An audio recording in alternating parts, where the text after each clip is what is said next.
Since this is the last lecture in the sustainability series, I felt it was important to address a central issue of sustainability and a very controversial one. What is a sustainable population and how do we get there? To address this, you have me and Anita Keenan of the Blue Mountain Clinic, and Julie Tompkin of Nature Boy. Has Julie gotten here yet? She may not. She knows she's not on until the second half, so she may not come until then. So our little bit of biography on us. I grew up on a Texas Blackland Prairie farm. I was one of 5 kids. Both of my parents had 8 siblings each, and their parents had even more siblings than that. And then of my siblings, only 2 of us had a single only child, and those only children have produced a single only child. So our family demonstrated this demographic transition that we hope will happen to every country because it slows down population growth and stabilizes it by producing only 1 or 2 children. But it is a demographic transition that has not happened nearly fast enough for the Earth. In addition to considering population, we also have to consider the consumption of a population. And my parents, since we grew up on a farm, they taught us to be very thrifty and frugal, to use as few resources as possible. In fact, there's an expression called the farmer's fix. And a farmer's fix means fix it with what you've already got. Don't go buy anything new, fix it with what you've already got. So, you know, we did go through the demographic transition. We tend to be a thrifty and frugal family, and those are an important part of a calculation for how many people the Earth can support. I did ask the students to read a paper by Richard Heinberg of the Post-Carbon Institute, and I wondered if any student here could summarize the main points of that paper for me. First off, how many of you actually read the paper? Yay, somebody read the paper. Yay! Can you summarize its main points? Yes? Just that any population depends on its environment, or almost like the ecosystem services in the environment to survive. So any population, given the right chance, will grow, but after any population explosion, there's always a decline. And is basically saying that we're at the point where we've used as much as we can, and resources are only going to go downhill. So I hope that summarizes. Okay. Sort of. She wins the grand prize, which is the Curry Health Center's Safe and Fun Sex calendar and a endangered species condom.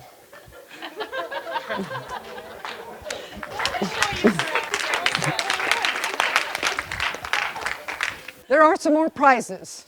So there will be more questions and more prizes. But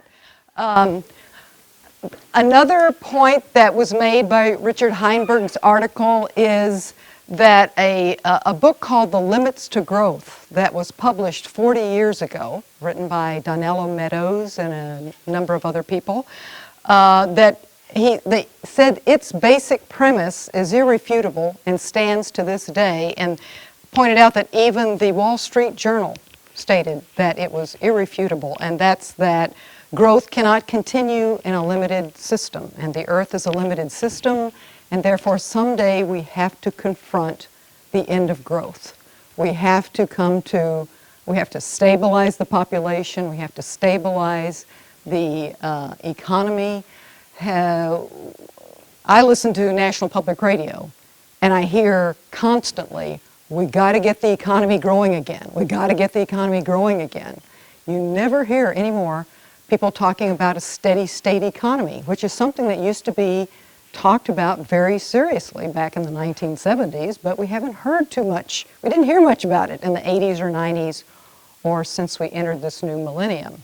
And yet, ecologists and ecological economists have been saying for a very long time, we have to stabilize the population and we have to stabilize the economy. It cannot keep growing because the economy is based on using resources of the earth. Some of those, well, all the resources are finite in a certain way, and some of them are renewing themselves, but only at a certain finite rate. So you can only take it at the rate at which it is being renewed. And some were produced over millions of years and represent a one-time treasure trove that it would take millions and millions of years to build it back again. And we've been burning through that treasure trove of fossil fuels at the rate of thousands and thousands of years of accumulation of the fossil fuel, burning it in a single year. So that's why we consider them to be non-renewable resources. In fact, the Earth is probably still very slowly building a little tiny bit of fossil fuels back. It's just that when you're using it at a rate millions of times beyond the rate at which it's renewing itself, you consider it essentially a non-renewable resource. So that was, I just wanted to point out that you guys have the opportunity to be the greatest generation, because it will take the greatest generation to finally stabilize the population and stabilize the economy. And until we reach a steady state population and a steady state economy, we are simply digging ourselves a deeper and deeper hole. So I guess my next question I got a little off on a tangent in that I started to give my talk without giving the bios of the other two speakers. I wanted to point out that Anita's work on in the reproductive health field began in 1990 at the Blue Mountain Clinic. Initially, she was a health counselor, nurse, and then the executive director. She returned to Blue Mountain Clinic in May 2007 after working for the National Abortion Federation for 8 years. Her work has evolved into developing international and domestic training and education programs and managing quality improvement efforts in abortion care throughout North America. Her recent focus locally is to establish connections with social justice networks and environmental and sustainability movements, which is why she's here tonight, and to broaden the public's connection to social responsibility and reproductive justice. Our other speaker, who I hope is not going to forget to be here, is Julie Tompkins. And what she sent me, she said, Julie Tompkins swore that she would never have children. But when she turned 36, she changed her mind. Now she's the grateful parent of Manny, who showed her just how easy it is to be true to your ideals because of your child. And Julie and her husband Brian own Nature Boy, a cloth diaper retail store and service here in Missoula. She also administers grants and scholarships for the EVST program, and she said, I'm really happy to be part of this lecture series. So we hope something hasn't happened to keep her from being able to do that. Okay, so getting back to this, here's the next question.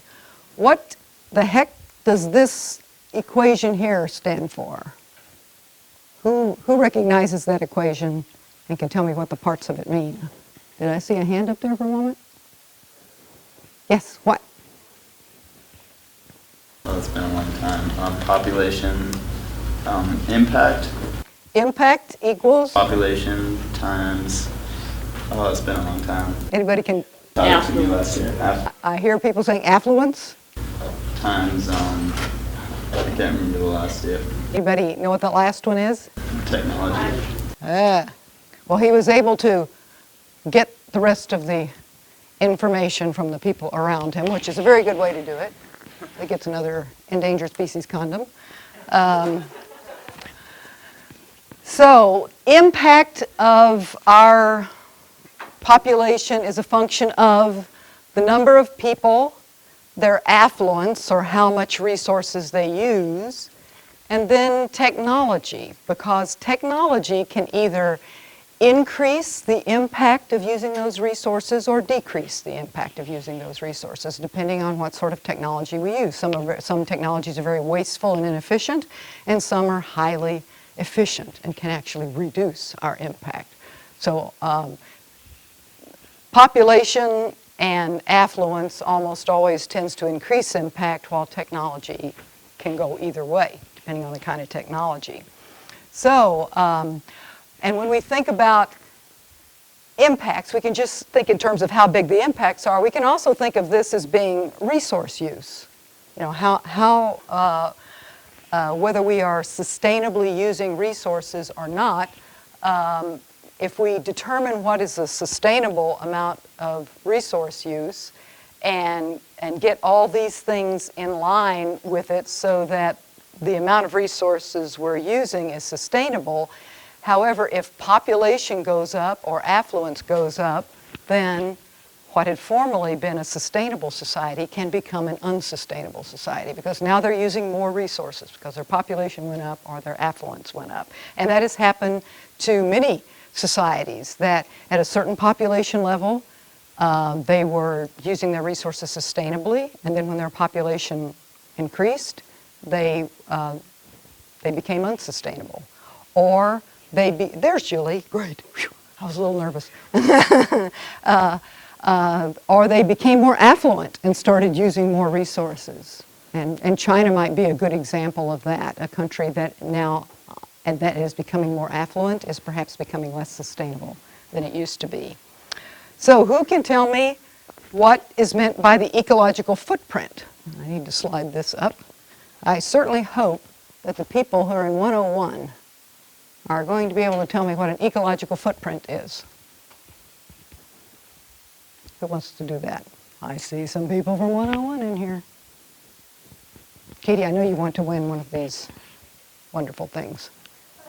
An ecological footprint is pretty much,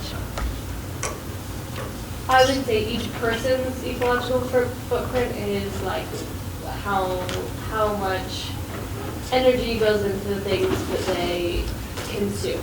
So how the space in which your food comes from, and the water and the energy. So how many acres almost of space you need to sustain yourself. Yes. So the area of productive land and sea it takes to feed you, to provide the fiber you need, the fuel you need, and the buildable space for the infrastructure to have a quality life. Yay for her. What about fair earth share? Has anybody got a feeling for what a fair earth share is? Again, that was talked about in, it's related to ecological footprint. So if your footprint is the amount of land area needed to support you and your lifestyle, what might be your fair earth share? Would it be enough so that everyone gets the same ecological footprint? Dividing it equally. So we've only got so much productive land and water, right? If we divide it equally amongst the whole population, that little piece that we get is our fair earth share. It may or may not be enough to support the lifestyle we are accustomed to, but that's if we took all the Earth's productive land and sea and divided it equally amongst the, how many people on Earth at present? Anybody want to? I heard 7. Oh, that's more than I'd heard. Is it really over 7 now? That's what they said today in biology? Okay, well, I've got some out-of-date numbers, but we'll work with them. So, good. All right, well, I'll let you pick out of here what you want. To my amazement, these come from Curry Health Center, so we want to thank the Curry Health Center. Just over 7 billion. Well, we can luckily have a spreadsheet so we can change the number in it. They apparently come in all flavors and colors and sizes now, so you can get first pick out of there, and then you can pass it on to the next person that answers a question. So So fair earth share, take 7-something billion people and divide it into the available productive land and sea, and that's your fair earth share. What might an ecological deficit be? And let's, oh, there's somebody. Yes. Is that when people use too much of their share, and so then they're at deficit on? They're using more than their share. They're using 10 hectares and their share is only 2. So they've got a big ecological deficit. And you can figure it out not just for a person, but for a country as well. Because each country, each country has a certain amount of productive land, and some have some productive sea, but not all of them have productive sea. I'll let you pick out of there. May want to look through it. There are chocolate-flavored ones, to my amazement. So if a country's total ecological footprint of all of its people is more than its land area, what does that mean? Might there be an ecological justice issue embedded in that? If they're using more than if a country's using more than its land area, where is those additional resources coming from that it's using? Maybe from a third world country that's not using all of this, but would sure like to. Not so happy about it getting exported to us. There's another way that we can be using more. Well, in fact, we say it of the earth now. There's a website called footprintnetwork.org. It was developed by the fellow, what a funny name, Matisse Wackernagel is the guy who developed the idea of an ecological footprint. And this footprint page shows the footprints of people of different countries and also the total country's footprint. And many industrialized countries, the United States, many European countries, are using a bigger footprint than they have. But not so long ago, and we can talk about that we're taking resources from other countries, but not so long ago it was determined that the world population is now using a bigger footprint than the whole world, if you will. Theoretically, you might say, how could that be? How could we be using more than one world's worth of resources? We're supposedly now using about 1.5 Earths worth of resources. Now, we're obviously not importing stuff from Mars or someplace else. How can we be doing that? Yes? Because we're creating artificial stuff. Like, I don't know, artificial ways of growing food and like... It's still figured out based on a per unit area of land that we're growing food on, even if we're boosting the production, although you probably are kind of getting at the idea there, because how are we boosting the production of the land? By altering, when they like put extra fertilizer and stuff like that. And where do we make all that fertilizer from and pump all that water with and all those things that we do to boost the land's production?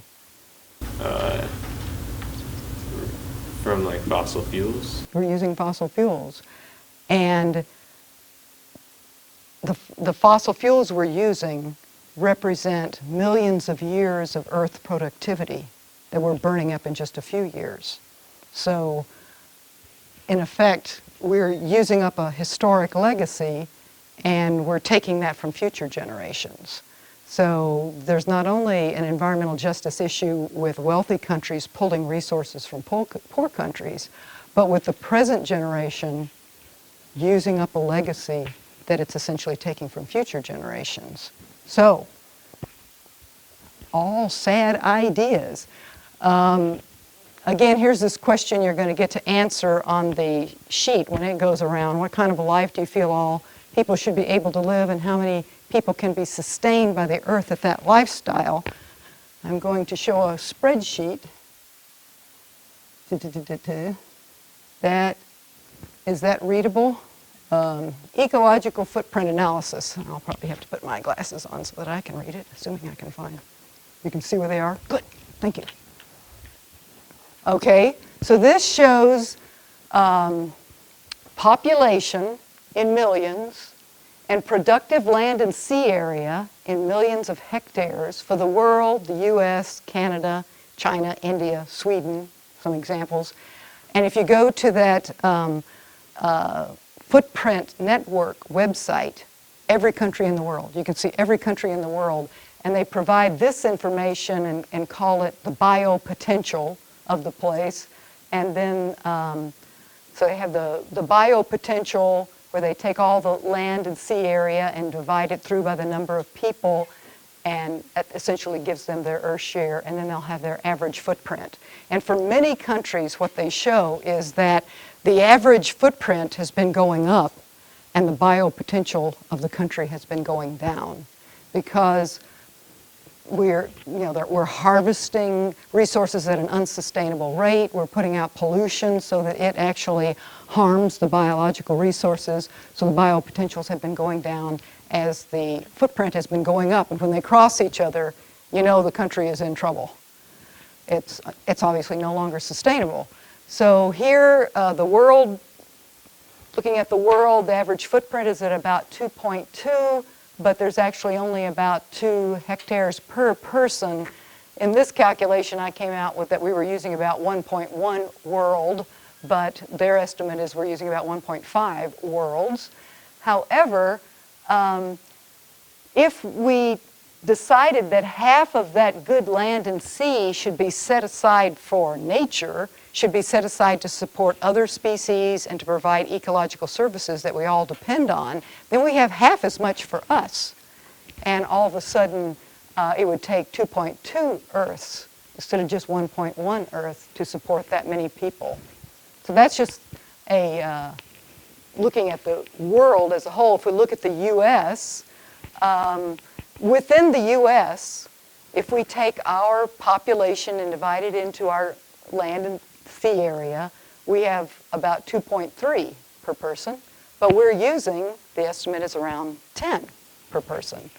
As a result, once again, it would take, given that the our fair Earth share is 2 hectares, and we're using 10, it would take 5 Earths to support everybody at the U.S. lifestyle. Or to say it another way, we could only support 1/5 of the world's population, current population, at the U.S. lifestyle. And there wouldn't be anything for anybody else. So to make the U.S. lifestyle sustainable, we would have to the world would have to have only 1/5 of its current population. And once again, if we thought that half of that land and sea needed to be set aside to support nature and ecological services, it would take 10 Earths to support everybody at our U.S. lifestyle, or in another way, we could only support 1/10 of the world's population, of the current world population. So I won't belabor this anymore. Canada is in better shape than us. They've got a lot more land per person to work with, and this is their footprint. So they're sustainable at this point, as long as they don't have a lot of people come into the country. China has had its, this is their land area, and it's commensurate with their number of people, so they have only about 1 hectare per person. And their footprint has increased.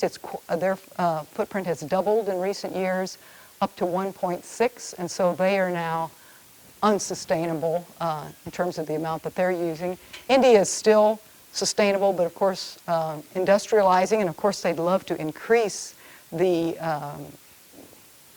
the affluence of individual members. Sweden is in pretty good shape still. They tend to be very conservative with their resources, but they still are using 6 hectares per person, which is a lot more than their fair share. And this fair share, again, this is fair share if you don't think we need to set any land aside for any of the rest of creation. Your fair share, if we set half of the land aside for the rest of creation, our fair share is only 1 hectare each. So you can think about different kinds of lifestyles. You might just say, I would like everybody to be able to live as good as the Swedes do or the Canadians do, maybe not as fancy as we do.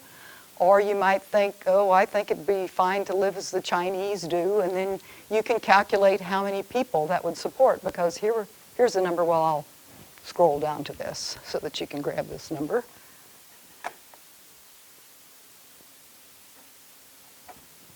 An easy way to figure out what would be a sustainable population once you choose the lifestyle is there are about 14 billion, a little less than 14 billion hectares of good land and sea.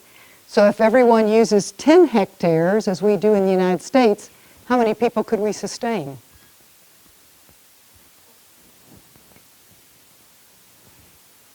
Say it. I heard it. 1.4 what? 1.4 billion people. Yes, where's the basket? The basket is up there if you would like to get your treat out of the basket. So 1.4 billion people is how many we could support at the U.S. lifestyle. And actually, only half of that, if you think half of the earth better be set aside to support other species. So if everyone uses 2 hectares, 7 billion. So we would theoretically still not be in too much trouble, except we probably ought to set half of the land and sea aside for other creatures. So even if everybody lived as modestly as the Chinese do, we're still probably got twice as many people as the earth can sustain, because most conservation biologists think we better set half of the land and sea aside to support other species and ecosystem services, as they're called. So now that you've got hopefully a little bit there to work with and think about, you can answer that question as it comes around. I don't think I made any changes in there. Back to this, and I will finish up here.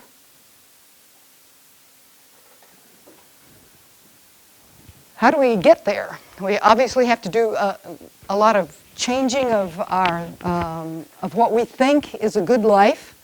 We'll talk more next week when just the students are here about consumption patterns. We were going to watch some of the Story of Stuff films, which is basically about consumption. But we do have to get a handle on population, and an interesting study by the London School of Economics and the Optimum Population Trust concluded that family planning, not only do we need to do it to get to stabilize our population, but it was actually our best bang for our buck when it comes to reducing carbon emissions, especially in the future. You've probably seen many projections of carbon emissions over time, and they just keep going up. And here, this might be what we've already seen. This gets us up to the present in 2010, and then they just keep projecting it out into the future. And in fact, U of M has a carbon emission diagram like this for U of M. And we are considering the biomass plant and doing a number of other things that will allow this line to look like that instead, and not keep growing up. And of course, our hope is to eventually get to a point where it levels off and doesn't keep going up. So obviously we have to invest money and change our ways of doing things to try to bring this projection down so that it doesn't keep going up at the same rate, so that we bring it down. So what they're talking about is investing so as to bring this rate of increase in carbon emissions down, and they concluded that family planning was the very best bang for the buck. So to reduce carbon emissions by a ton by 2050, if investing $7 in basic family planning will do that, or 32 in alternative energy, 83 in carbon capture and storage at coal-fired power plants, 92 in plug-in hybrids, and 131 in electric vehicles. Here's the very best and cheapest way to bring this curve down, is to simply reduce the number of people. There was also a recent National Academy of Sciences study that also pointed out that just slowing population growth, again, they said the same thing. Slowing population growth was one of our best ways to reduce future carbons. We could achieve a 30% reduction in greenhouse gas emissions by 2050, which is what we say we need to do to avoid raising the climate temperature by 2 degrees. And that could all be done by just providing basic family planning, one of the very cheapest ways to do it. I'm sorry, is that $7 a month, a year? How does that come out of it? I believe that's $7 a year would produce a ton. $7 a year is a ton. $7 turns into a ton. Now, I don't know, they make some assumptions about how many people were prevented as a result of doing that, and that got turned into a ton over that period of time. So I was going to point out, using that then, the Curry Health Center, using student fees, invest $120,000 a year in family planning and related reproductive health services. And that would translate, theoretically, into 17,000 tons. And the Blue Mountain Clinic invests $720,000 a year. Theoretically, that would turn into 100,000 tons. So I just wanted to end on that note that we are doing something about that increasing line over there, and there are a lot of things we need to invest in, but by far our best investment is just family planning, just meeting the unmet need. There is currently a lot of unmet need in this country, and even more so in other countries, unmet need of basic family planning. So I'm going to turn it over to Anita, who's going to talk about that. Yes. Yes, and now we're ready to pass around the sign-up sheet, students, because supposedly now you've got all the information you need to answer that question. So first of all, I want to thank Vicki for inviting me to speak tonight.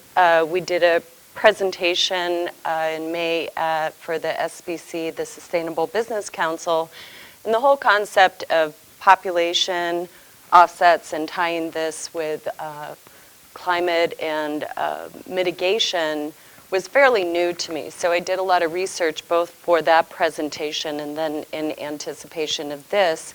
And I find it pretty fascinating that there's a lot of varying aspects around this. And just an aside, when I see how much we're offsetting carbon, I'm thinking maybe we've got some credits going already, but we'll see about that. I think everybody's aware that the population, that particular piece is one of the issues that we do experience, and the fact that it is contributing to climate change is something that is particularly challenging and difficult to talk about in public policy or even in public arenas. So I want to kind of break through some of the differing views and philosophies around that, because I think that there's some real basic needs when you talk about basic family planning, but there's also some human rights and social justice issues that need to be taken into account with that kind of mechanism. And maybe you guys going out into the future and looking for jobs in sustainability will be the ones to navigate some of these trickier areas. So for population and sustainability, we already know that the growth is not going to be sustainable. And we also understand that these are tied to gender and economic inequities.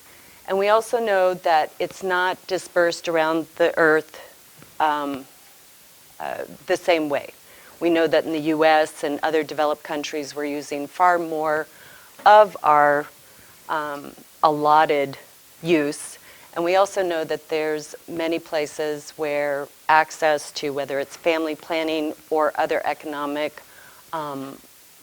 empowerment models, don't exist.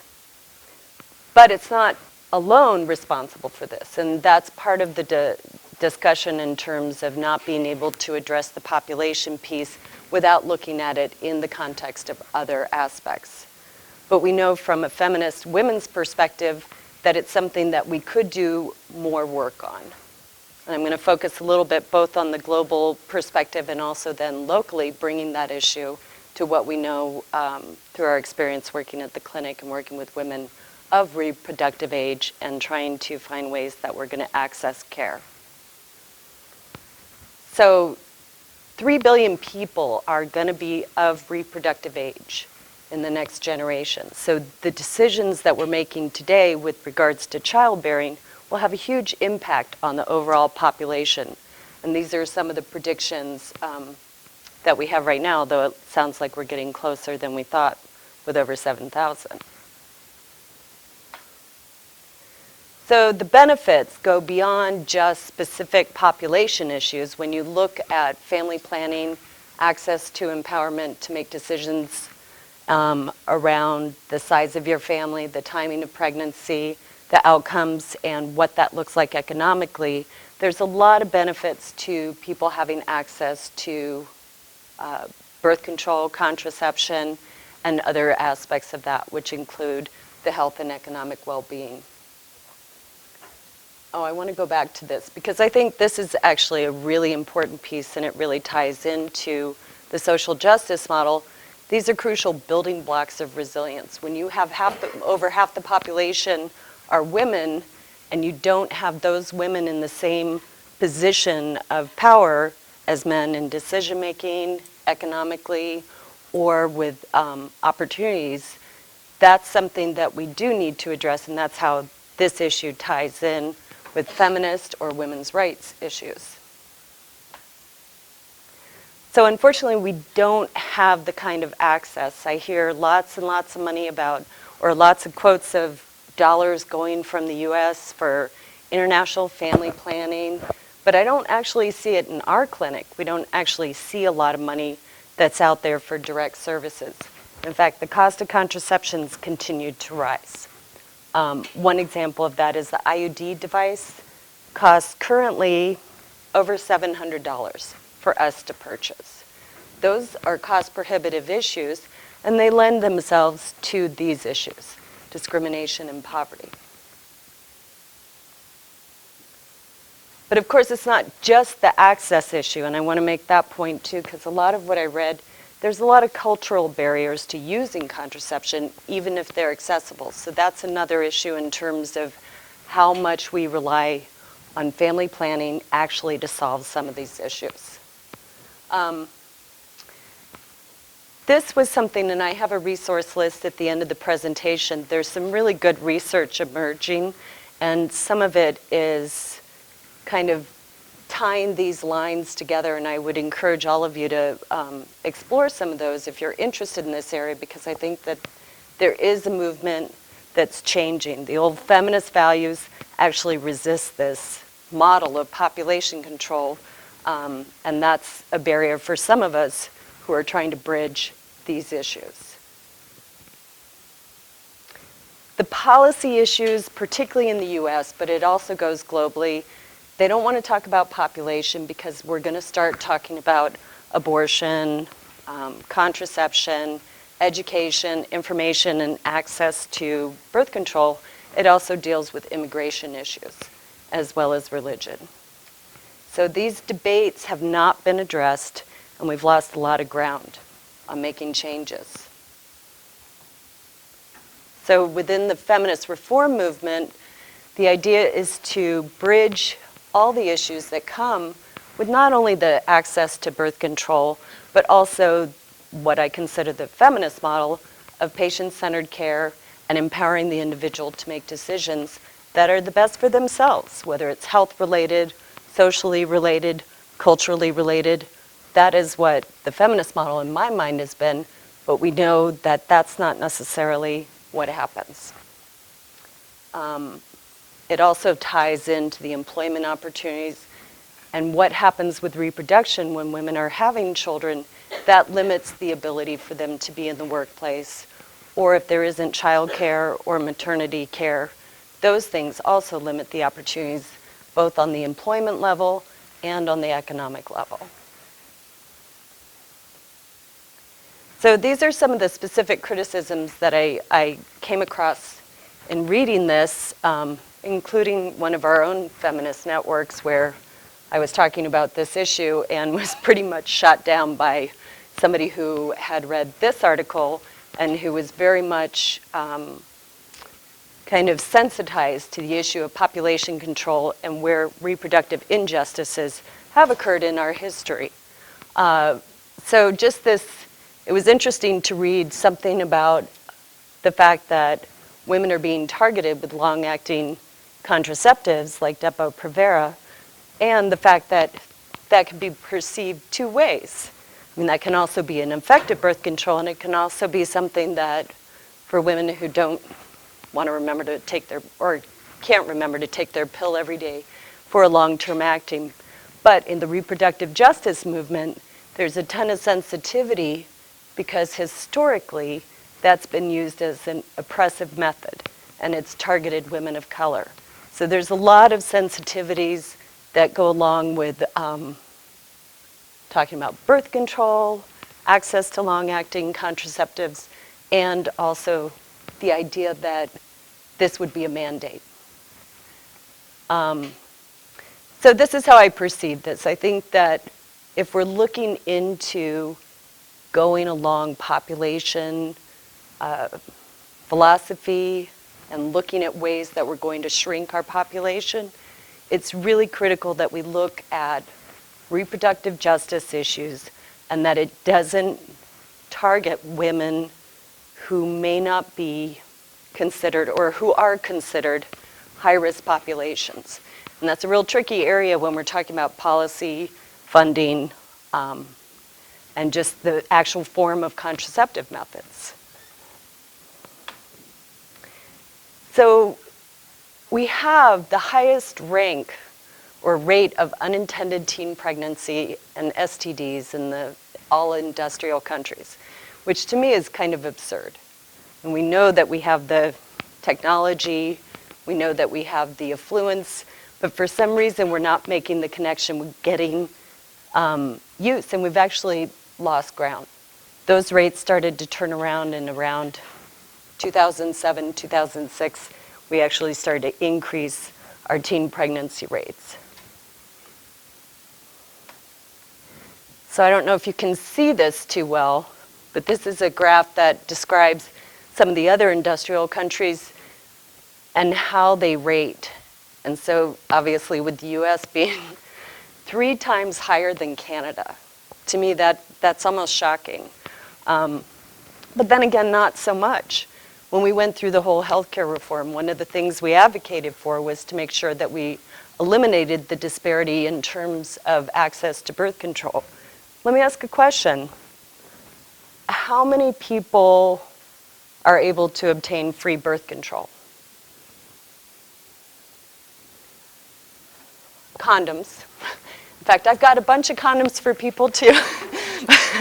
But in terms of like, okay, so for women, anybody know what the average cost that you're going to pay for a monthly prescription at Curry for a birth control pill? I do the 3 months and it's like $180.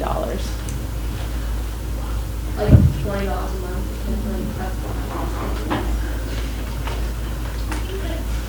I heard something about 35 in the average between all different brands. Yeah, that's probably a pretty fair average on oral contraceptives. The issue becomes where you have pharmaceutical companies who can advertise directly to consumers, and they say Yaz is the one you want because the women look really, free and happy, or maybe you don't want to have a period, so you're going to try a less or whatever the other ones are that eliminate periods. Those can cost upwards from $50 to $70 a month. Or the NuvaRing, which I think on average costs about $50 a month. So when we talk about contraception, we can talk about the baseline generic birth control pill, which may cost $20. But between the pharmaceutical marketing and the fact that the access to certain contraceptives are dictated by insurance companies, Medicaid has a formulary list, they will only allow their clients or people who are getting served under that third-party payer to do certain birth control pills. So that's where we get into the issues of what is a contraceptive method that's appropriate for an individual. And not every contraceptive method is going to be okay for everyone. How are contraceptives dispersed in these other countries? You're talking about the difference between socialized medicine and our current system. Let me just take a look and make sure I'm not speaking out of turn, but I'm pretty sure most of these kinds of graphs, when you look at other industrial nations, most of them do have some form of socialized medicine. So that is truly different. When they did research years ago around teen pregnancy rates and the growing rates in the US, what they really found was the fact that we don't educate people at an early enough age, we don't make sexuality acceptable as part of society, and we don't create information or access to birth control for teenagers very easily. The recent experience with Planned Parenthood out at Frenchtown. They're accused of, putting holes in condoms. So I think that we've got a ton of cultural barriers in terms of being able to overcome some of the societal and attitudinal issues. It's not just about the birth control, but the actual attitudinal issues towards sexuality and particularly towards teens. And that's where you're going to see some of the basis of this. It's not that our activity or that we're more sexually active. We just don't encompass the health part.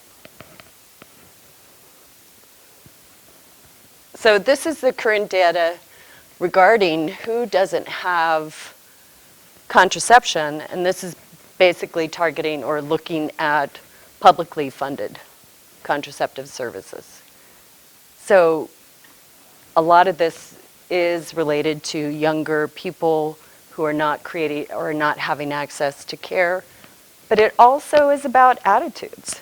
It's also about, the idea that if I'm getting birth control, then I'm planning to be sexually active, but really I'm supposed to be abstinent. And so there's a lot of messages, a lot of things that influence this. It isn't just always about if somebody has a condom or a birth control pill. So this is one of my favorite cartoons because I live in this side of the world, and this is the side of the world that I feel like we are not paying enough attention to. This is the area that we could be doing way more. And when I hear somebody talk about middle ground, this isn't happening. The middle ground is getting farther and farther away from us, but we haven't shifted in terms of focusing, attention on one particular outcome.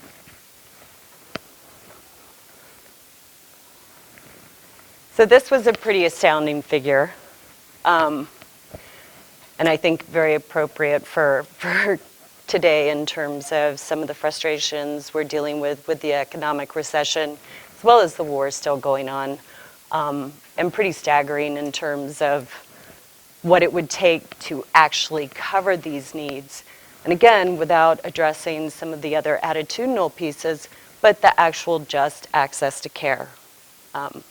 Still not quite sure why it would cost $20 billion, but that's something we could explore. If you look at pharmaceuticals, this is a little bit of an aside, but I know for a fact that the same birth control pills or an IUD that we pay $700 for in the United States, Canadians pay $300.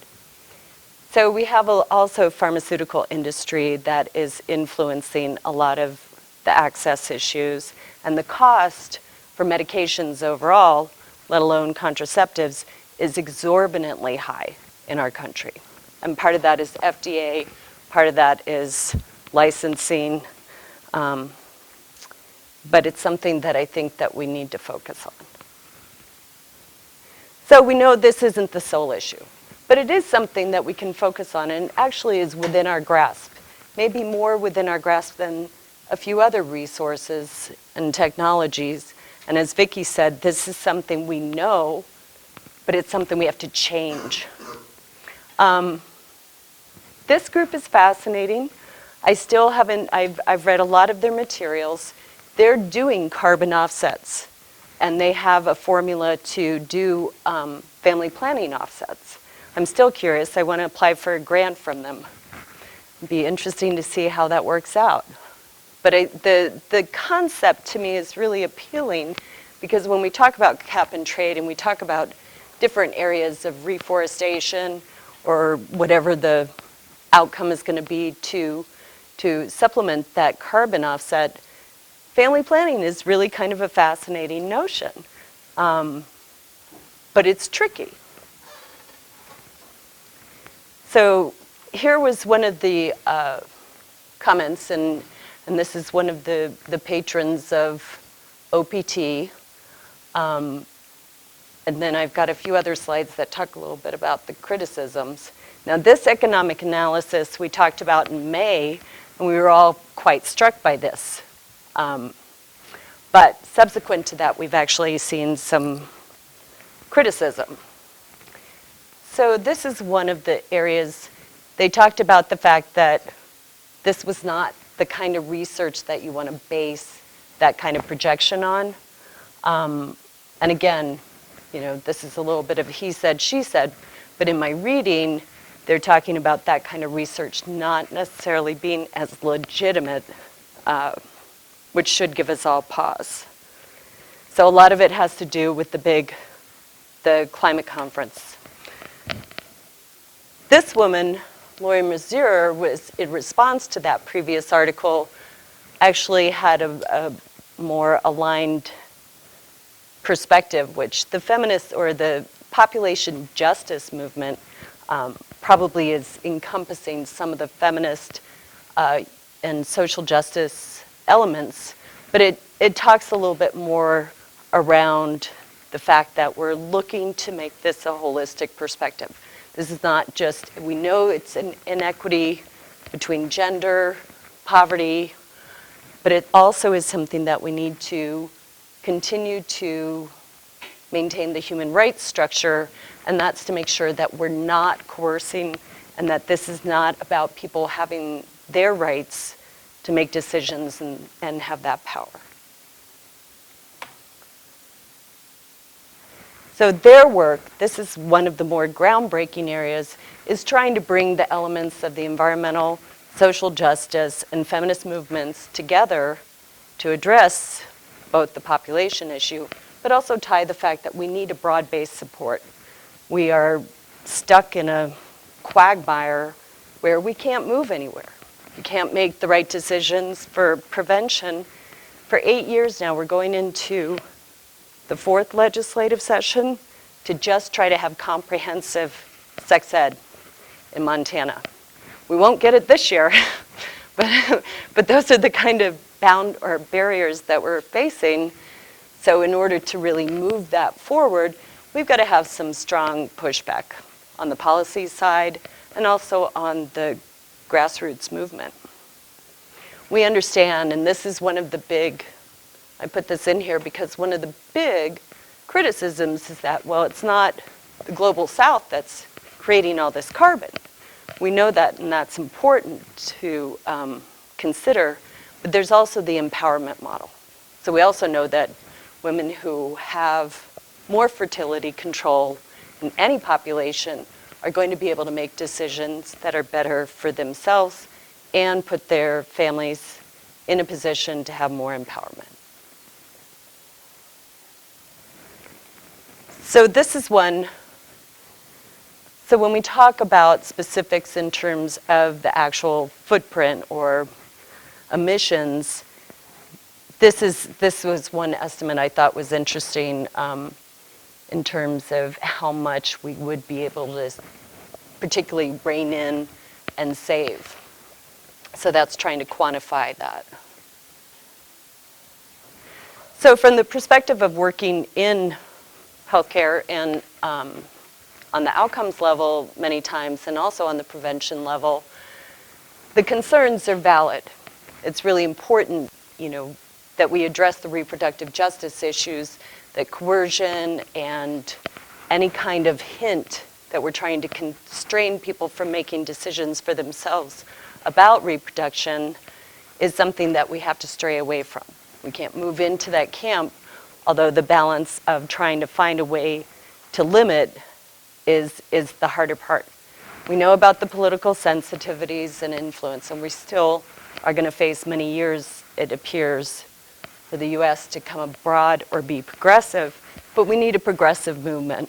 We need to start talking about these issues because it's not going away. It is impacting, and it's something that we are losing ground on for not very good reason. So we need to start now. And that's where all of you come in. We need to believe that ensuring that all people have access and that this is a predominant issue when you think about the fact that that's how we all get here or don't, this is something that we have to focus on. And who better than environmental studies? So these are key issues. These are the areas that we can work on from the family planning or population perspective. And it's also going to be critical that we keep in mind the social justice and individual decision-making perspective. They're tied, and also economics. So this was another article that I thought had some great information, and I have more resource information on this, but it addressed every aspect of this issue, and I thought it was particularly comprehensive and balanced. So we encourage you to look at that.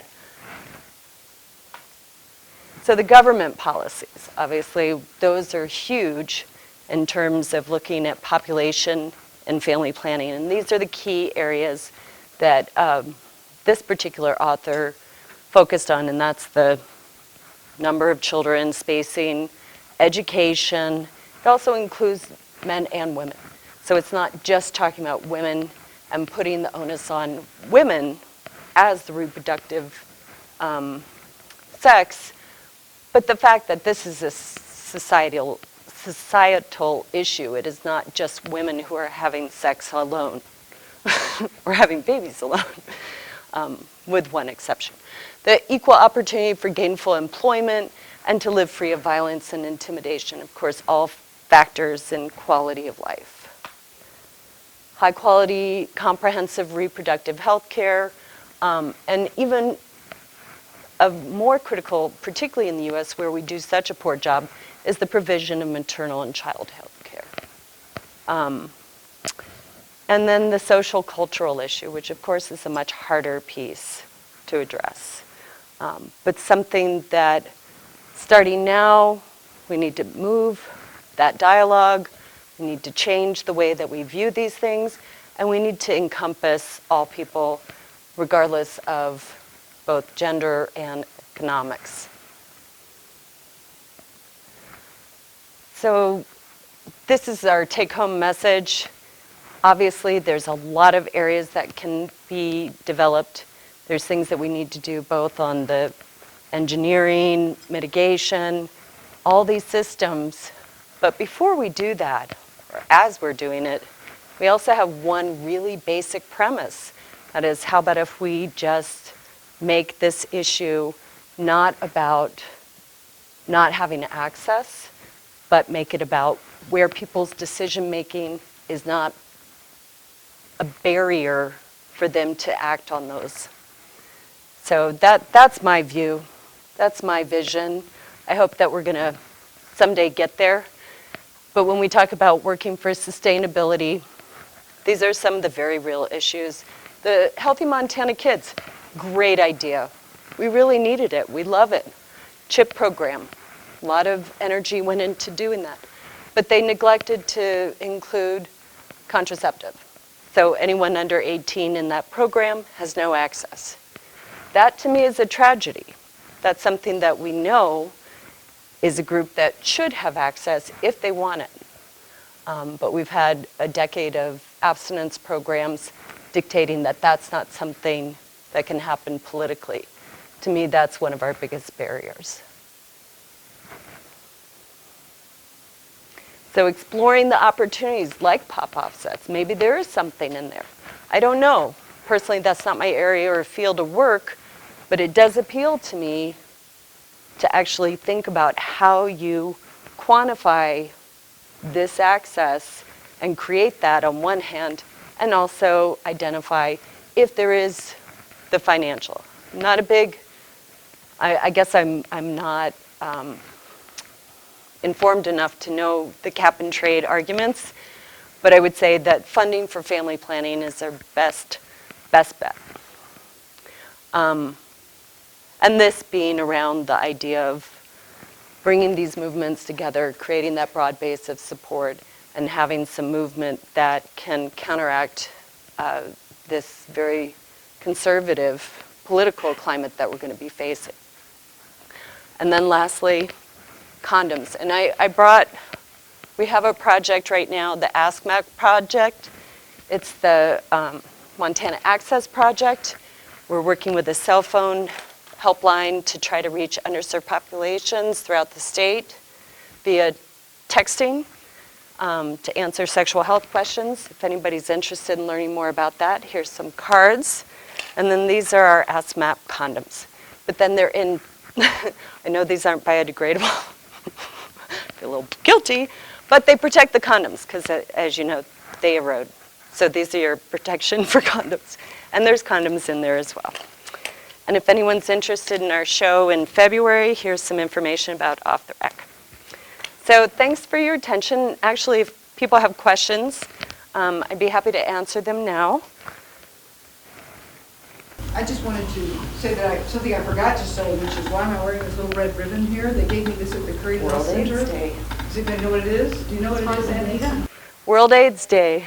World AIDS Awareness Day. So be sure to circulate that basket around until everybody gets a condom out of it. It's for everyone. They don't have else. They want everybody to have one. So we got people who answered questions got first pick, but everybody gets one, and you're certainly welcome to grab these as well.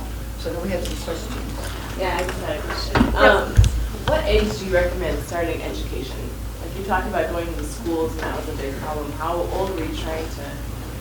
Well, there's a whole curriculum of developmental, reproductive health curriculum in the schools. They're somewhat dated, and if you actually read, so it starts in 4th grade actually. There's a curriculum for 4th graders, and I think it then goes to 6th, 8th, and on. And they're very age appropriate. They're intended to be developmentally aligned and societally. But when you look at the actual language of the curriculum, it's not so much that they don't have the curriculum in place, but it needs updating. Things like the uterus isn't like a female body part. It's where the baby lives before it comes through the tube, which is the vagina that the baby comes through. So it's all very geared in a very kind of not, in our minds, appropriate level for people. It's geared in a way that it's trying to separate sexuality from reproductive. They can't mention things, and it varies. That's one of the issues with like the curriculums. It depends on the teachers how that's actually portrayed. So the standardization of the curriculum is very outdated in many cases. And it varies on the teachers and the actual school districts. But 4th grade? Generally, well, I have a 2-year-old and she's very interested because I was pregnant. Yeah, she's very interested. And so I don't know, I think earlier. I think that parents, have to use their best instincts in terms of talking about anything that comes up in a kid's life. Sometimes it is earlier, sometimes it's later. But I think taking the lead from the environment that they're in and what kind of exposure, it's not like we live in a society that secludes sexuality. So I think those questions come up earlier and earlier, but the context of that is going to be more deliberately decided by the family, I think. In some cases, that may not be something that ever gets addressed, and so that's where the school curriculum comes in, but it's definitely a combination of all those pieces. Yep. Do you think that there should, I'm just piggybacking on that question, do you think there should be a change in what is taught? Because I have a sister who's in 4th grade, and 2 years ago, 3 girls in her class in 2nd grade, they got their first period. And one of them was actually supposed to be a 1st grader. So I'm just wondering if, like, because those changes are happening, and it's more and more common, do you think that that would be a good platform to stand on for arguing for earlier sex education? Well, I think it depends on what depth of education you're looking to incorporate. And this is a very real issue. The age onset of menses has continually decreased over the years, so that now there is more and more younger women or younger girls who are starting their period far below the ages that was the typical. And so we do have issues of a hypersexualized media content all around us, as well as this lack of, talking about it openly. So it creates a dynamic that's pretty negative. So the challenge is going to be that when you have a public school system and also so many other faith-based school systems, those barriers are going to be harder and harder. I mean, in Helena, we worked to try to improve the curriculum there and the language. I mean, the fact that we were going to talk about, being gay, and I think it was the 4th grade curriculum, there was some talk about gender and gender confusion. These are really threatening issues. These are people that, or these are aspects that parents get up in arms and they get very activated to oppose it. And not everybody, if you look at polls overall, people want to have comprehensive sex ed, but when you get down to the brass tacks of what, that's where it gets tricky. So I guess there's no one answer. We aren't going to do any proactive legislation this year, pretty much, or this session. It's pretty much the writing on the wall. It's all going to be defensive. They're going to bring up every potential, both anti-choice and anti-family planning legislation that they can think of. So unfortunately, we're not even going to probably be making an effort to get the comprehensive sex ed. A lot of it has to do, when you look at good models that have happened, a lot of it has to do with the teacher training and really going in and having a hands-on approach to supporting and coaching teachers to get comfortable with it. Because oftentimes it may fall to the gym teacher who has never talked about sex in his life, having to do the sex ed curriculum. So a lot of it has also to do with interpreting the curriculum into kind of more of a focused educational opportunity. One of the models in European countries is that they actually have a nurse in the schools who can dispense birth control, particularly at the high school age. It's very effective in places like France and Belgium and Sweden. So ideally, we would like to see more of those programs, too. We've got time for one more question. Do you need it? I would ask, in the studies of teen pregnancies, have they looked at the age and how it would change with how old the teen was? Like, I suspect that there's a lot of pregnancy at 18 and 19. That is where the highest rates are. Yeah, and it is, if you look, to some extent, there's somewhat insignificant, like 1 or 2% increases overall. But along with that, we also know that there's a decrease in the abortion numbers and stats overall. So there's some shifting around, but it's the population between 18 and 20 that groups like the National Campaign are targeting, and probably a lot of that has to do with states that have higher levels of, not going on to higher education and things like that. So there's a lot of bulk right in that area. That's the growth and that they're targeting right now on prevention. All right, thank you.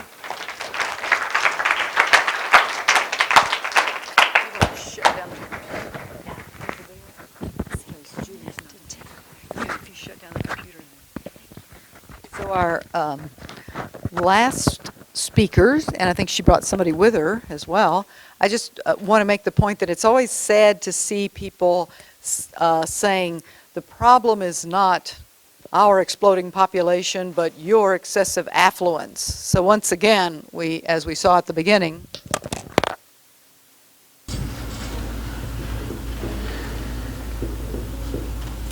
it's all these things, both population and affluence. So whenever somebody makes the argument, it's your affluence, not our exploding population, please point out both of those contribute to the total burden on the earth, if you will. So the numbers are striking of how much more response you get for a dollar spent on family planning. But I'm wondering, the product P and A is essentially the economic output of this juggernaut of industrial production. And if we reduce P, is that juggernaut just going to let A stay where it was, or is it going to bump it right up again so that P times A is the same number? I think you have to, say what the total impact is that the Earth can handle, and work on both P and A, and not allow the fact that you've held one down to allow the other to come popping back up. So you do have to work on both of them. But it has been the case that where people have become more affluent as they've had smaller families. But partly that's because we're also utilizing all these energy slaves in the form of fossil fuel energy. Yeah, I'm thinking that we may set our hopes on by addressing the population, achieving a reduction in iron. We're going to be disappointed unless we realize that we have to do it all. It's not enough to do just one, right? We have to work on all. And so, given that having babies is actually a wonderful thing, an aging population, speaking as a soon-to-be grandmother myself, an aging population enjoys very much having these new little creatures show up. And it is, we're seeing all these strange demographics around the world where we have a very smaller, younger population coming along, and they're finding it difficult to support the older population. So we certainly do want to see new little creatures coming into the world, but again, we need to start right away in reducing the amount of the size of their footprints. And that's really what this is about. This is about shrinking babies' footprint from day one. Thinking about how a baby can have a smaller footprint, and that will, I'm sure, go on into, as the little child grows up, the family just having that kind of commitment to minimizing their footprint means that throughout their life they'll try to continue to minimize their footprint. So I want to turn this over to Julie Tompkins, who's going to talk about, she has given a lot of thought to minimizing babies' footprints. My name is Julie Tompkins, and I work at Environmental Studies. I manage grants for the Environmental Studies program, but I also own a store called Nature Boy. And we opened the store over 5 years ago, shortly after my son was, well, not shortly after, I guess it was about almost a year and a half after my son was born, because we wanted to do cloth diapering with him and found it very hard to find resources, locally or otherwise. Everything was virtual, online. So it was difficult to find good examples of diapers to see and to try. And it was also very difficult to get unbiased information because everybody had the perfect product. And so it was a large learning curve. And so what we decided to do was to make the learning curve a little less steep by offering a business where people could actually come in and get that information in person and see it work. And do some troubleshooting. We also wanted a place where you could buy used diapers, and before everybody is sickened by the thought of a used diaper, it's actually not that bad, and it's very, once again, very sustainable to use a used, reusable product. So more about that later. But so we opened the store, and a year ago we also took over the local diaper service in town to add to the store and to also increase the sustainability piece of it. So I'll talk a little bit about that. you know, we're in a country right now that's very baby-centric. I don't know how many of you know about the Duggar family and all of the shows on the Learning Channel that feature large families. And babies are wonderful, but it's not mutually exclusive to love babies and to talk about population issues and to talk about sustainability issues. So I just want to put that out there. There are two things to consider when you have a child when it comes to diapering. Not only what type of diaper do you want to choose diapers at all? And that may boggle the mind as well, but that's why I have brought Romy with me. Romy McGann-Daniel is a consultant in the topic of elimination communication, otherwise known as EC or diaper-free. And she is going to speak because she has her little one with her. And just in case she needs to leave, I'd like her to give us a few words about elimination communication so you can kind of get that gist of it before I talk some more about this stuff. Wow, that's perfect timing. Maybe it's the sound of my voice. Okay.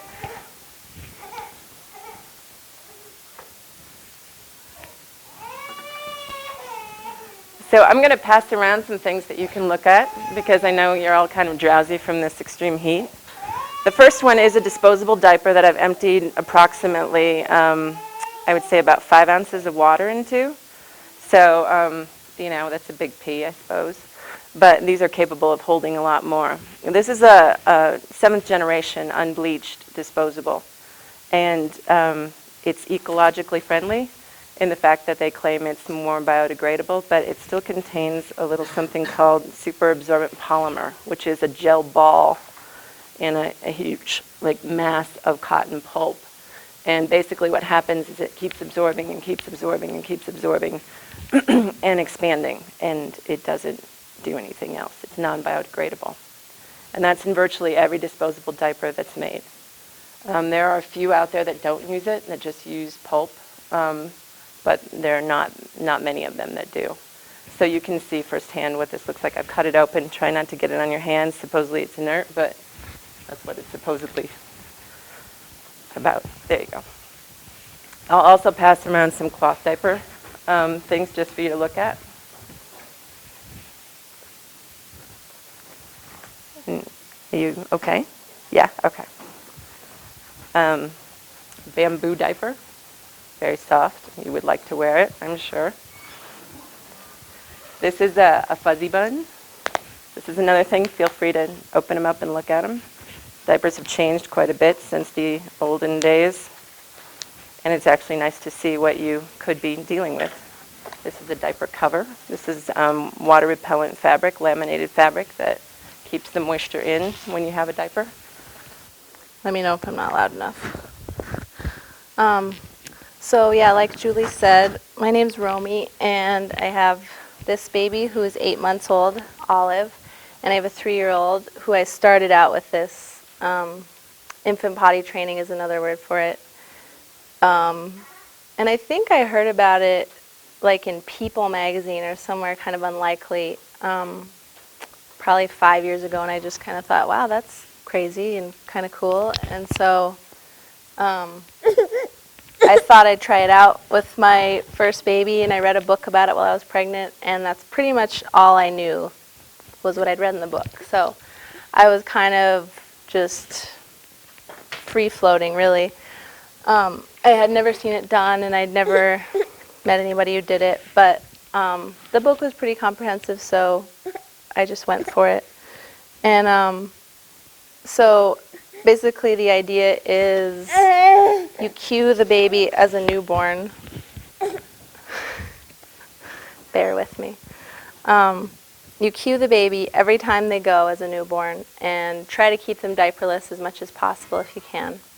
And once they make an association between this sound you make, which for her is pss, pss, pss, then that association after maybe not even a month or two, you can make the sound and then they'll go because of the association.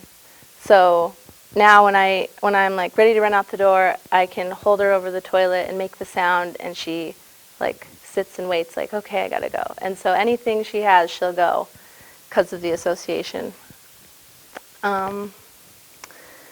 So obviously we don't use as many diapers as you would if she was just a standard baby.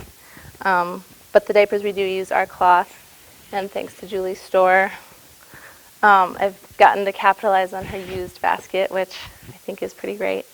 So we've hardly had to spend any money on diapers, just because the ones we bought were super cheap, used cloth diapers. And right away you go through quite a few newborns just because they just go every few minutes, it seems like. But I think she's down to like maybe a diaper or two a day just when we're out and about, and she wears one at night, a disposable.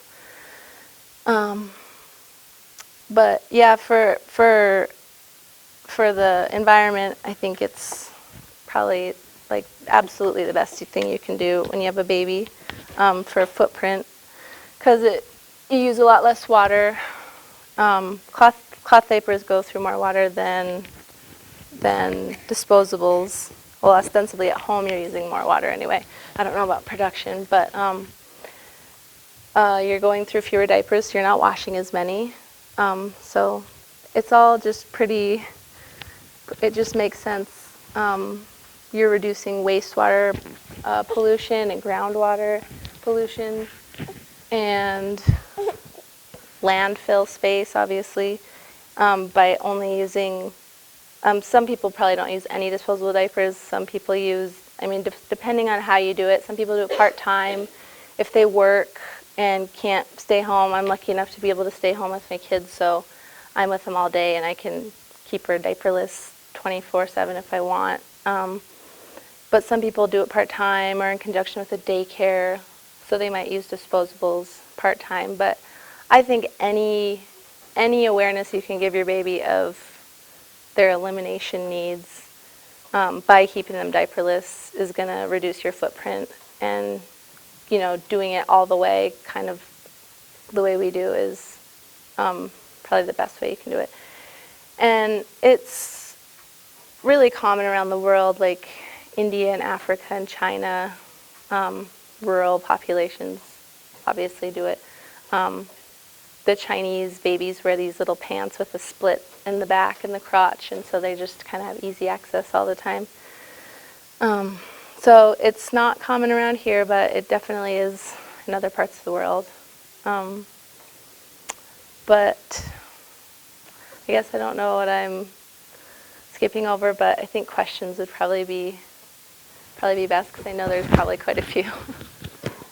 So, anybody? Yeah. How long did it take her to learn a little? There's kind of a balance between when you think they might have gotten the association and when you start using it, just because I only wanted to use it right when she was going initially, just so she always associated it with bodily functions, and never otherwise, just because I didn't want it to be confusing. So I think I waited 2 months maybe, and then by that time I would cue her, and she would like grunt or push, and I could tell she got it. So not very long. Anybody else? Do you have to run to the bathroom a lot? Like, how do you regulate her going to the bathroom? You can base when they're going to go off of timing, just like when did she go last? It's been 20 minutes. You know, she's probably due for a pee soon. Or when they wake up, it's a super easy way to know they have to go, because every time a baby wakes up, they pee pretty much. Unbuckling them from a car seat, all these, you know, there's little markers throughout the day that you know they're going to go, and then timing, and then sometimes just kind of intuitively, you're just like, oh, you kind of get an inner clock going, like it's just part of the many schedules you have through the day, and eating and sleeping and then going to the bathroom for the baby. So a lot of different ways, but I just kind of take a break whenever I think of it and offer it the opportunity to her. And if she does, she does. If not, I try again later. And so, anybody else?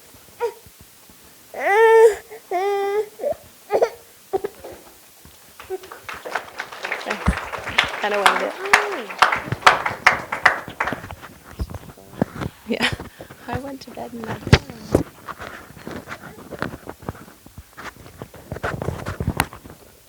Okay. One thing I did want to talk about was the use of resources when using cloth diapers, because a lot of people focus on that. I get a lot of kind of argumentative people coming into my store who want to fight with me about which is better, disposables or cloth. And actually, most of the studies out there, and there's not many, were commissioned by the disposable diaper industry themselves. And a lot of them have been refuted since. The first one was in 1990 that was commissioned by Procter & Gamble, who consider themselves to be the inventor of the disposable diaper. And does anybody know how recently that was that disposable diapers came into the market? Wild guess? 1961 they came on. And in that time, we have gone from being, a cloth diapered world to be a predominantly disposable diapered world in terms of the use. Roughly 27.4 billion diapers, disposable diapers, are purchased in the U.S. every year. That's a lot of diapers. And it's hard to fathom. But you can imagine that one child in their diapering lifetime, from birth to approximately 2.5 years old, will use 6,000 diapers. So that's 6,000 disposable diapers, or it is roughly 36 cloth diapers that are washed, reused, recycled. And those can be used again. Thanks, Romy. I'll see you later.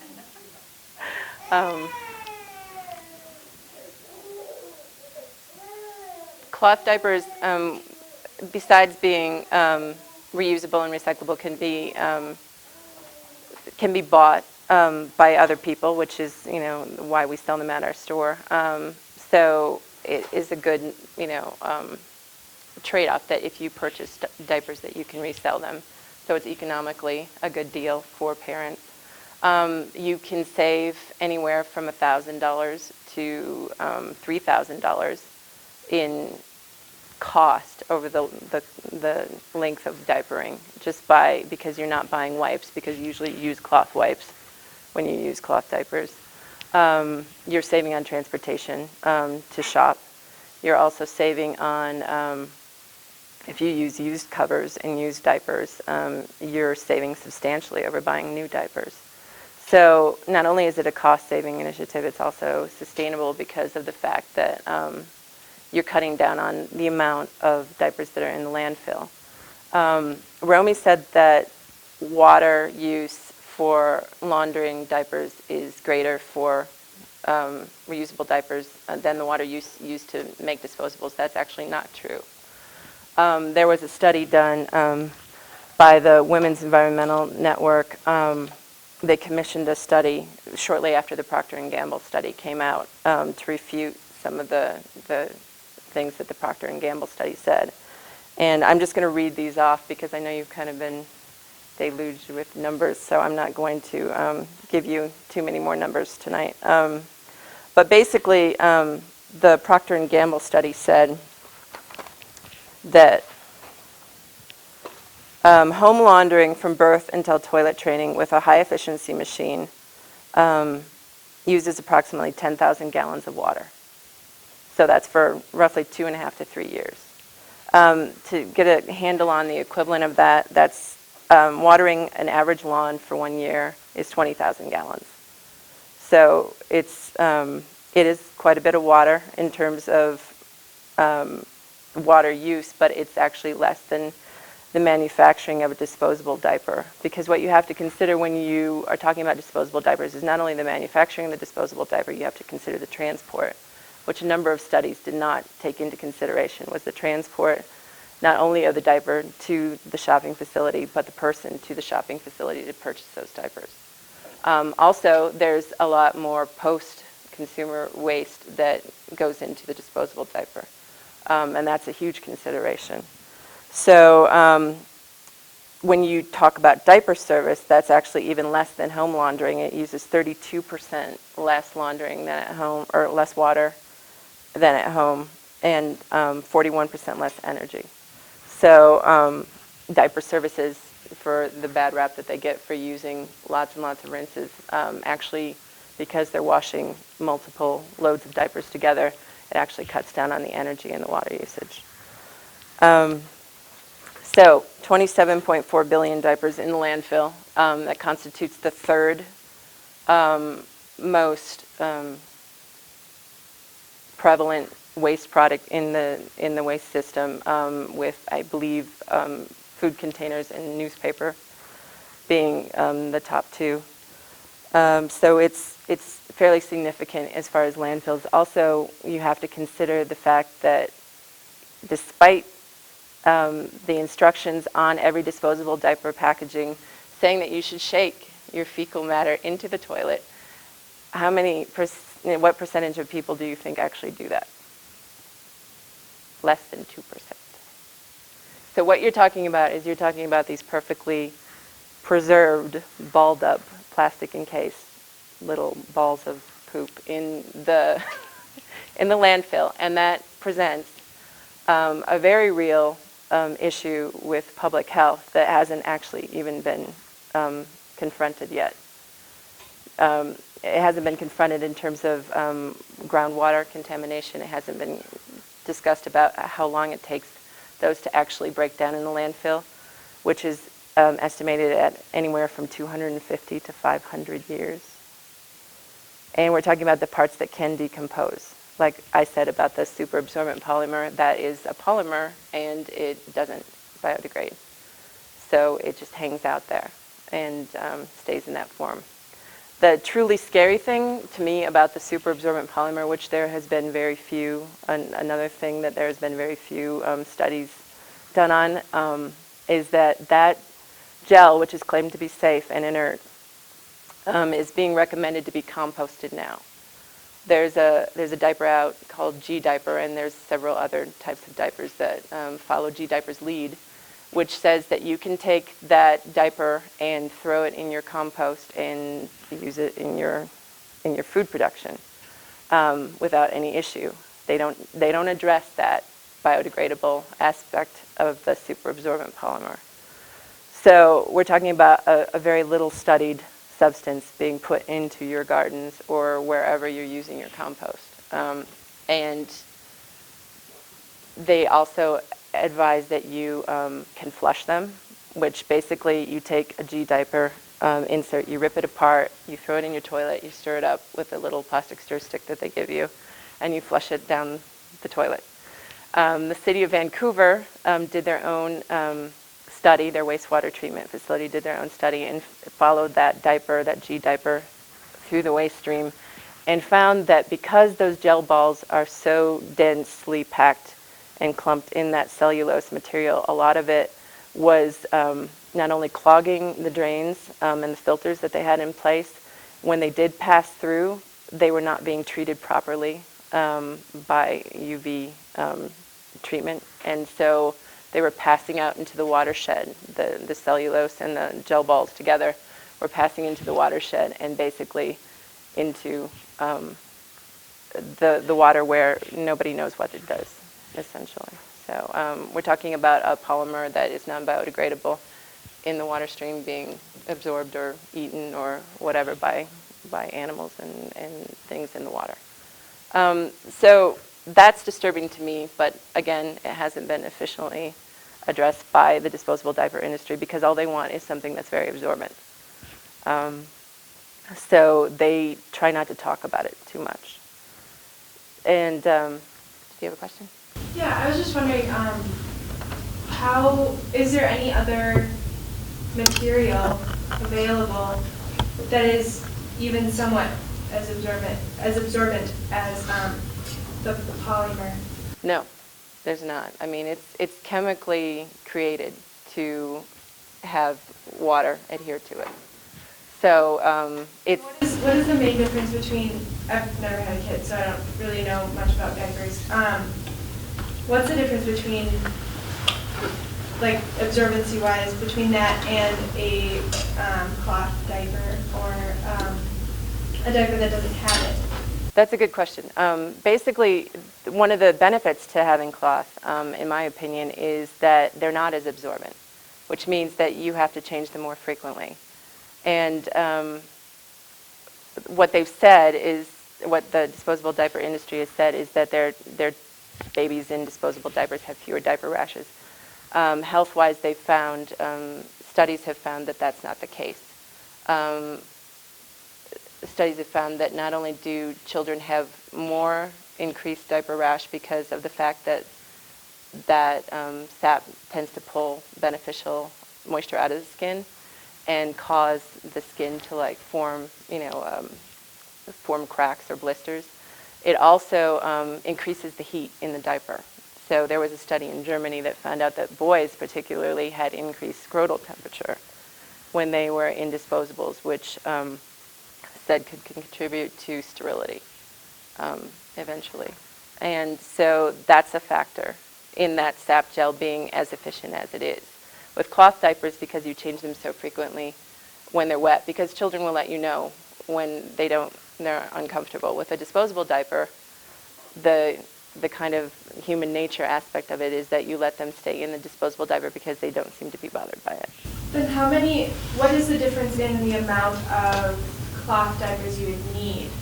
Because, I mean, if you're going to give it or send them to a place that would clean them, how many would you need and how often would you need to send it? I'm just wondering, kind of. The average, what we find is the average for the diaper service is about 5 dozen a week. So 60 diapers a week. So what does that break down to? It should be the same for disposables. Theoretically, they should be changing them as frequently as a cloth diaper. But like I said, human nature-wise, people are under the perception that their child is comfortable, so they are not going to change it as much. It doesn't matter how heavy it is. You felt how heavy that diaper was. And even though it's heavy, it still feels dry. If I hadn't cut into it, it would still feel dry. An issue with that, too, is that the longer a child is in a disposable, it tends to break down. Disposables have been known to come apart, and then that sap gel is actually on the genitalia of the child. That sap gel is the same super absorbent polymer that was in tampons when tampons were being attributed to toxic shock syndrome. I don't know if you all remember that. That was a big deal back in the day. Basically absorbing and absorbing and absorbing in an area that is very prone to, with an anaerobic activity, it can become an issue, and people can become very sick because of it. But those were eliminated from tampons because of that. Same stuff is actually in diapers to a greater extent. There's more of it in the diaper. It's not inside the body like a tampon, but it comes in contact pretty specifically. So that presents a health issue. So sustainability-wise, I know we kind of can get off on all these tracks with disposables and cloth, but basically what they have found is that the numbers are pretty concise, that it takes 250,000 trees a year in the U.S. alone to manufacture the disposables that are needed to put all the babies in disposables that are purchased. It's a very lucrative industry. So cloth diaper services are on the wane. Cloth diaper sales have actually seen an uptick. I think people are becoming more aware about disposables because the convenience factor is suddenly not as important to people when they weigh the fact of what they're throwing out every week. But they find that it uses, in 1991, there was a land bank report which was published by the Women's Environmental Network and commissioned by them, found that disposables use 20 times more raw materials, 3 times more energy, and twice as much water than cloth diapers, and generate 60 times more waste. So those numbers are pretty staggering alone when you consider the numbers that are used in the U.S. alone. I don't have the figures for European countries or anywhere else in the world, but it's significantly less than the U.S. So it's a substantial difference. It's not as labor intensive as a process as some may think, cloth diapering. My mother did it. Most of your grandmothers did it. I don't know if your mothers did it. Can anyone here say that they were cloth diapered conclusively? Awesome. That's with the type of diapers that exist today, it's very low maintenance. We're talking about a small load of laundry in a high efficiency machine every other day. You can rinse. You don't have to wash them on hot. You don't have to dry them. In fact, if you line dry them, then you cut your energy use even further. It uses very little detergent. You don't have to use multiple rinses. You put them in the sun on a sunny day, and that actually naturally bleaches them. So there are a lot of positive things about cloth diapering that are overlooked because of the fact that disposables are very convenient. We live very hectic lifestyles, and people believe in the theory that of the woman in the house scrubbing the diapers on the scrub board or some ridiculous, piles of laundry. It doesn't have to be that way. So when I say 36 diapers on average, it's true. That's 3 dozen diapers. If you're washing them at home, that's all you really need. Versus 6,000 diapers over the course of the diapering cycle of disposables. Do you provide the cleaning service through your company, through your business? We don't. We provide the pickup of the diapers, and we take them to Missoula Textile, who processes them. And we've visited there, and their processing is, they do use bleach, which I know is a nasty, nasty substance. But they have to do that because of the protocol of washing the diapers from their facility. It's actually not regulated by the health department, diaper services. So if I wanted to wash them out of my home, I could. I don't want to wash them out of my home, but the Missoula Textile, it varies, but if you were to choose to do 5 dozen per week, which means you have 10 dozen total in rotation, it's $10 per week. So it's very reasonable compared to average for diapers. If you were to take a Costco diaper, which is one of the cheapest disposables out there, it averages 25 cents a diaper. So 6,000 diaper changes, it's approximately $1,500. So diaper services average 16 cents per diaper change. So it's a significant difference in cost. So more cost-effective, better for resources. It's a mindset thing. It's just like population issues, birth control issues, sexuality issues. We're in a mindset that has kind of been promoted by our lifestyle, and unfortunately, until it swings back around the other way, we're living in a very consumptive era for, especially when it comes to children. And hopefully we can turn that back the other direction. Does anybody else have any questions? I see where the condom thing came to, and it looks like she left all of her condoms here. Anita did, so we need more. And what's and the sheet, the sign-up sheet. Be sure that you signed up on the sign-up sheet. Be sure that you picked up any sort of thing you handed in to me. It's all over there. And let's thank Julie. I'm sure she'll.